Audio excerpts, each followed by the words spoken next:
What's up, guys? Captain Planet here. Out here at the Greener Solutions Research Farm, taking a look at my okra.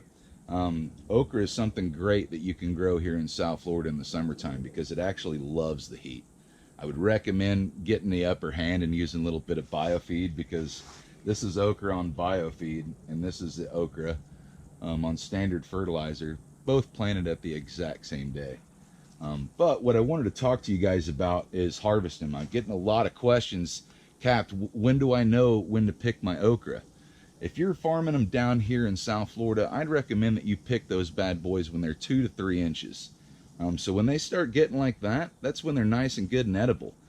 The heat, they love the heat.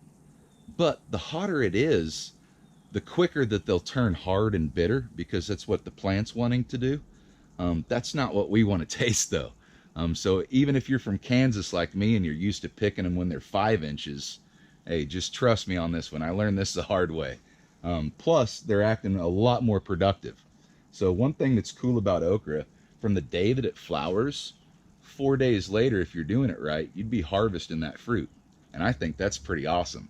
Imagine seeing a corn plant tasseling, and then 4 days later, you're picking your corn on the cob.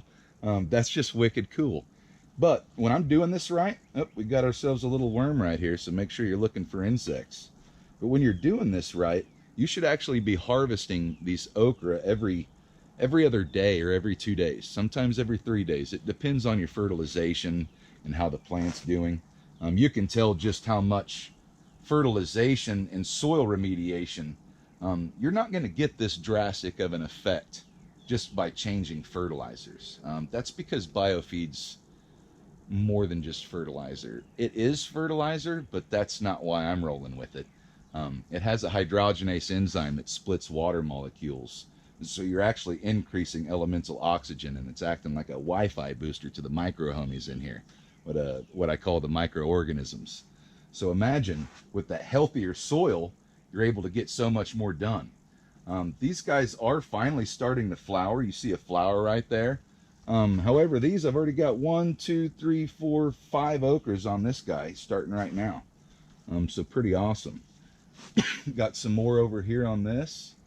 Got a nice little few lady beetles over here taking care of my aphid problem. They just came naturally because I try to create as much habitat for wildlife as I possibly can.